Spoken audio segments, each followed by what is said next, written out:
Muito bem, nós estamos aqui para dar continuidade a esse comentário bíblico para você no livro de Segunda Crônicas. Segunda Crônicas possui 36 capítulos, 822 versos e trata da dinastia de Davi no Reino do Sul. Nós vemos que Uzias descansou e agora Jotão reina e vai vencer os amonitas. Tinha Jotão 25 anos de idade quando começou a reinar e 16 anos reinou em Jerusalém e era o nome de sua mãe, Jerusa, filha de Zadok. Zadok, o sentido do nome Zadok quer dizer reto, Jerusa quer dizer possuída, não é? Era o nome de sua mãe. E Jotão vai reinar entre 750 e 734 a.C. Ele também tem um período de corregência com seu pai Uzias, quando Uzias foi atacado da lepra, então o Jotão vai ter um período de corregência. Mas Jotão vai reinar 16 anos. E o verso 2, fez o que era reto aos olhos do Senhor, conforme tudo que fizera Uzias seu pai, exceto que não entrou no templo do Senhor e ainda o povo se corrompia. Então note que apesar de Jotão fazer reto, ele não se atreveu a entrar no templo do Senhor, como o seu pai, que entrou para queimar incenso e acabou ficando leproso, mas o povo se corrompia. É interessante esse verso da corrupção do povo. O povo continuava se corrompendo. Ele edificou a porta alta da casa do Senhor e edificou muito sobre o muro de Ofel. Essa é a parte mais alta da cidade. Edificou cidades nas montanhas de Judá e edificou nos bosques castelos e torres. Então Jotão foi um rei que mandou construir bastante coisas, castelos, não é? Ele ficou nas cidades montanhas, nos bosques, castelos e torres. E ele também guerreou contra o rei dos filhos de Amon e prevaleceu sobre eles, de modo que os filhos de Amon naquele ano lhe deram 100 talentos de prata. Eles ficaram tributário dele, naquele ano deram 100 talentos de prata, 10.000 coros de trigo, 10.000 de cevada, e isso lhe trouxeram os filhos de Amon também no segundo e no terceiro ano. Então Jotão, devido à sua vitória, vai fazer com que os filhos de Amon se tornem tributários. E assim se fortificou Jotão, porque dirigiu os seus caminhos na presença do Senhor seu Deus. Jotão é também considerado um dos reis bons, não é? O resto, pois, dos atos de Jotão e todas as suas guerras e os seus caminhos, eis que tudo está escrito no livro da história dos reis de Israel e de Judá. Tinha 25 anos de idade quando começou a reinar, 16 anos reinou em Jerusalém e dormiu Jotão com seus pais e o sepultaram na cidade de Davi, e Acás, seu filho, reinou em seu lugar. A história de Jotão é breve, não é? Só tem 9 versos, apenas o capítulo 27, Segunda Crônicas, um dos menores capítulos do livro de Crônicas, não é? Apenas 9 versos, mas menciona a história de Jotão, bem breve, nesses 16 anos. O que ele mais fez foi construir cidades, castelos, ganhou uma guerra dos filhos de Amon, fez deles tributário e fortificou-se. Então o cronista é breve. Agora ele vai falar de Acás. Acás, o filho de Jotão, vai ser um rei mau, um rei ímpio, né? Vai fazer algumas coisas terríveis em Jerusalém, e nós vamos ver isso. Depois de Acás, nós vamos ter o reinado de Ezequias. Para o Ezequias, o cronista vai reservar 4 capítulos, capítulo 29, capítulo 30, capítulo 31 e 32, tudo será dedicado a Ezequias. Parece que o cronista tem uma apreciação muito grande por Ezequias, não é? Então nós vamos ter alguns capítulos dedicados. Para Jotão, foi breve, resumindo, mas diz que ele andou na presença do Senhor. Vamos para o capítulo 28, Acaz. Acaz é ímpio, os sírios vão acabar afligindo-no. Tinha Acaz 20 anos de idade quando começou a reinar, e 16 anos reinou em Jerusalém, e não fez o que era reto aos olhos do Senhor, como Davi, seu pai. Note que Davi é sempre o modelo pelo qual os reis são medidos. Ele não fez o que era reto. No caso de Jotão, comparou Jotão com Uzias, fez o que era reto conforme Uzias, seu pai. Mas Acaz não vai fazer o que é reto, apesar de ter um pai, Jotão, que fez, mas ele não fez o que era reto aos olhos do Senhor, como Davi, seu pai. Antes andou nos caminhos dos reis de Israel. Andou nos caminhos dos reis de Israel significa que Acaz se deu à idolatria, ao culto a Baal, que era o que os reis de Israel faziam, né? Antes andou nos caminhos dos reis de Israel. E demais disso fez imagens fundidas e balaíns. Tá vendo? Ele vai introduzir o culto a Baal. A balaíns eram tipos de ídolos amantes, não é? Que eram feitos, os balaíns. Também queimou incenso no vale do filho de Rinom, e queimou seus filhos conforme as abominações dos gentios. Acaz vai sacrificar seus filhos, né, conforme as abominações dos gentios que o Senhor tinha desterrado diante dos filhos de Israel. Também sacrificou e queimou incenso nos altos e nos outeiros, como também debaixo de toda árvore verde, né? Acaz, então, se torna um rei bem idólatra, com bastante práticas de idolatria, queimar incenso aos balaíns, oferecer seus filhos ao fogo, pelo que o Senhor, seu Deus, o entregou na mão dos reis assírios. Né? A forma como Deus punia, Deus mandava seus inimigos virem, e usava a Síria nesse caso, os quais o feriram e levaram dele em cativeiro uma grande multidão de presos que trouxeram a Damasco.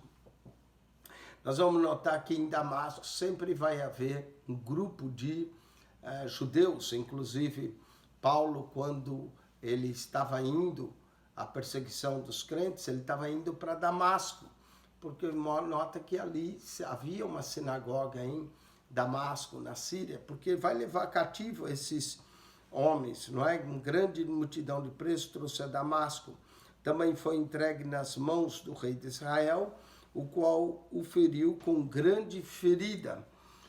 Então, Acaz vai ser ferido pelo rei da Síria, porque Peca, filho de Remalias, matou num dia em Judá 120.000, todos os homens belicosos. Portanto, deixaram o Senhor Deus seus pais. Então, todos os homens valentes ali, homens que tinham habilidade de guerra, foram todos feridos, não é? O Senhor feriu a esses homens, considerados homens valentes. E Zicre, homem, varão potente de Efraim, matou Amaceias, filho do rei, e Asricão, o mordomo, e a Elcana, o segundo depois do rei. Então, aqui nós vamos ver Zicre, né? Vai matar o filho do rei, Asricão, o mordomo, a Elcana, e os filhos de Israel levaram presos de seus irmãos 200.000 mulheres, filhos e filhas, e saquearam também deles grande despojo, e trouxeram o despojo para Samaria. E estava ali um profeta do Senhor, cujo nome era Obed, o qual saiu ao encontro do exército que vinha para Samaria, e lhe disse: eis que irando-se o Senhor Deus de vossos pais contra Judá, os entregou nas vossas mãos, e vós os mataste com uma raiva tal que chegou até aos céus, não é? Ou seja, Deus vê como é feito as matanças, a raiva que havia, e Deus, claro, é julgador de todo sangue. E agora vós cuidais em sujeitar a vós os filhos de Judá e Jerusalém como cativos e cativas. Porventura não sois vós mesmos aqueles entre os quais há culpa contra o Senhor vosso Deus? Então o profeta aqui, Obed, vai repreender-nos, não é? Acerca dessa culpa que havia perante o Senhor vosso Deus. Agora, pois, ouvi-me e tornai a enviar os prisioneiros que trouxeste preso de vossos irmãos, porque o ardor da ira do Senhor está sobre vós. Olha só, o ardor da ira, né, estava contra o rei de Israel por causa da matança com Judá. Então, alguns dos homens entre o chefe dos filhos de Efraim, Azarias, filho de Joanã, Berequias, filho de Mesilomete, e Jeisquias, filho de Salum, e Amassa, filho de Adlai, se levantaram contra os que voltaram da batalha. Não é? Então, nós vamos ter esses homens se levantando. Esses nomes é interessante. Nós vamos ter aqui o nome de Berequias, que significa Jeová abençoa, Mesilomete, que significa recompensa, Ezequias, Jeová fortalece, não é? Filho de Salum, que quer dizer retribuição, Amassa, quer dizer fardo, e Radiai, quer dizer descansado. São esses que voltaram da batalha. E eles lhe disseram, não fareis entrar aqui esses presos, porque em relação à nossa culpa contra o Senhor, vós intentais acrescentar mais a nossos pecados e as nossas culpas, sendo que já temos tanta culpa e já o ardor da ira está sobre Israel. Não é? Israel, o ardor da ira, Deus estava sobre Israel por causa dessa matança que ocorreu com Judá. Então os homens armados deixaram os presos e o despojo diante dos maiorais e de toda a congregação. E os homens que foram apontados por seus nomes se levantaram e tomaram os presos e vestiram do despojo e de todos os que dentre eles estavam nus. Note que eles ficaram, tiraram-lhe as roupas, deixaram nu, era uma vergonha, não é? Estavam nus e os vestiram e calçaram e lhes deram de comer e de beber e os ungiram. E todos os que estavam fracos levaram sobre jumentos e os levaram a Jericó, a cidade das palmeiras, e a seus irmãos. Depois voltaram para Samaria. Então, se não fosse o profeta Obed repreender a forma como Israel havia feito com Judá, não é? Eles estariam cativos ali, envergonhados, nus, mas o profeta repreendeu por causa do ardor da ira de Deus, e aí eles então enviaram eles a Jericó, a cidade das palmeiras, e os seus irmãos depois voltaram para Samaria. Acas vai buscar o socorro dos reis da Síria e não vai achar, não é? Acas vai tentar pedir ao rei da Síria que o socorra, mas não vai ter que achar esse socorro. Diz assim, naquele tempo o rei Acas mandou pedir aos reis da Síria que o ajudassem contra o reino do norte. Além disso, também os edomitas vieram e feriram a Judá. Olha o problema de Acas. Acas está sendo ferido diante dos sírios, diante do reino do norte, diante dos edomitas. Por quê? Porque deixou ao Senhor. O profeta Isaías é o profeta dessa época também. Nós vamos ler no livro do profeta Isaías as profecias que ele deu ao rei Acas. Além disso, também os edomitas vieram, feriram a Judá e levaram presos em cativeiro. Também os filisteus, olha só, os filisteus deram sobre as cidades da Campina do Sul e de Judá e tomaram a Bet-Semas e a Gilom e Gederote e Socor e os lugares da sua jurisdição, e Tímina e os lugares de sua jurisdição, e Ginzo e os lugares de sua jurisdição, e habitaram ali. Então, se você olhar Judá, Judá foi atacado pelo norte, pelo rei de Israel, Peca. Judá foi atacado pela Síria, que fica mais ao norte ainda. Judá é atacado por Edom, que fica do outro lado do Jordão, não é? Os edomitas. E Judá é atacado pelos filisteus, ou seja, por todos os lados, Judá é atacado, não é? Tomaram, os filisteus tomaram a Bet-Semes. Bet-Semes quer dizer casa do sol. Aijalon, que é o lugar das gazelas, e Gaderote, que quer dizer aprisco, e Socor, quer dizer espinhos, não é? Tímina, poção destinada, e as suas aldeias, Ginzo, abundante em sicômoros, com suas aldeias. Continuando, porque o Senhor humilhou a Judá por causa de Acás, rei de Israel, porque Acás desviara a Judá, que de todos se dera a prevaricar contra o Senhor. Então, a razão, Acás cometeu pecado, Acás introduziu os balaíns, Acás queimou incenso, fez passar seus filhos ao fogo, agora Deus o entrega, porque ele prevaricou contra o Senhor. E veio a ele Tiglat-Pileser, rei da Síria.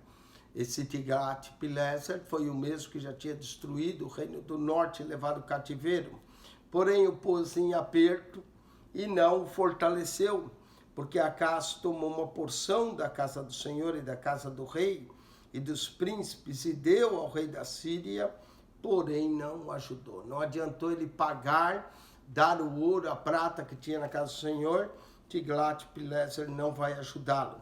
E ao tempo que esse o apertou, então ainda mais transgrediu contra o Senhor, ele mesmo, o rei Acás.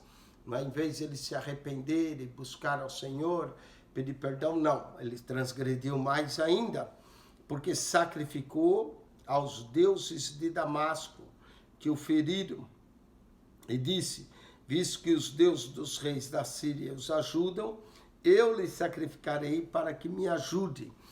Na cabeça dele, se os deuses do rei da Síria ganhou, ele deveria sacrificar a eles, não é? Então ele foi sacrificar para que o ajudem. Porém, eles foram a sua ruína e de todo Israel. Foi a ruína de Acás, foi isso, querer sacrificar os deuses da Síria, porque a Síria estava ganhando a batalha, então ele pensou, esses deuses devem ser deuses fortes, mas o Senhor era muito mais forte. Ao sacrificar, ele está decretando a sua própria sentença. E ajuntou a casa os utensílios da casa de Deus e os fez em pedaço e fechou as portas da casa do Senhor. Olha que coisa terrível. Acás fechou as portas da casa do Senhor, não é? E fez para si altares em todos os cantos de Jerusalém. A casa que está parecendo alguns governadores de estados que têm procurado fechar as portas da casa do Senhor para a sua própria ruína, não é? Então ele fechou as portas da casa do Senhor e fez para si altares em todos os cantos de Jerusalém. Também em cada cidade de Judá fez altos para queimar incenso a outros deuses. Note como ele provoca mais ainda a ira do Senhor. E o verso 25 vai dizer isso. E assim provocou a ira do Senhor, Deus de seus pais. Não é? Ele, ao sacrificar, ao queimar incenso a esses ídolos, está fazendo tudo o que Deus havia ordenado que não fizesse. O resto, pois, seus atos e de todos os seus caminhos, tanto os primeiros como os derradeiros, eis que estão escritos no livro da história dos reis de Judá e de Israel, que é uma cotação ao livro dos reis. E dormiu Acás com seus pais e o sepultaram na cidade em Jerusalém. Porém, não o puseram no sepulcro dos reis de Israel. Por que não puseram? Porque ele não foi um bom rei, como não foi um bom rei, não teve direito a ser posto no sepulcro dos reis. E Ezequias, seu filho, reinou em seu lugar. Ezequias vai ser um bom rei, vai corrigir muita coisa que Acaz faz. O cronista gosta de Ezequias, vai dedicar 4 capítulos a ele. Depois de Salomão, Ezequias é o que tem mais capítulos aqui. Capítulo 29, 30, 31 e 32. Nós vamos estudar acerca de Ezequias, esse rei que até uma vez recebeu uma profecia de Isaías que ele estava doente para arrumar a casa, que ele ia morrer, ele orou e Deus deu a ele mais 15 anos de vida. Então volte para ouvir acerca do rei Ezequias, capítulo 29 e 30, depois capítulo 31 e 32. Amém? Nós já estamos quase chegando ao final do livro. Depois de Ezequias, nós vamos ter o capítulo 33, fala de Manassés, capítulo 34, 35, Josias, e o 36, nós vamos ver os últimos reis antes deles ir para o cativeiro. Muito bem, com isso nós concluímos o capítulo 28, capítulo 27 fala de Jotão, filho de Uzias, capítulo 28 fala de Acaz, filho de Jotão, que foi um péssimo rei. Já Jotão, seu pai de Acaz, foi um bom rei. Com isso, nós concluímos o capítulo 28. Se você quiser ler o capítulo 28 de novo, meditar, faça. Esse é o único programa no canal do YouTube, Comenta a Bíblia para você, capítulo por capítulo, verso por verso. Amém? Que Deus te abençoe, que a graça de nosso Senhor Jesus Cristo seja com todos. Ajude-nos a divulgar esse canal para que mais pessoas estudem a Bíblia sistematicamente. Jesus disse, examinai as Escrituras, porque cuidais ter nela a vida eterna, e são elas que de mim testificam. Deus vos abençoe. Em Cristo Jesus. Amém e amém.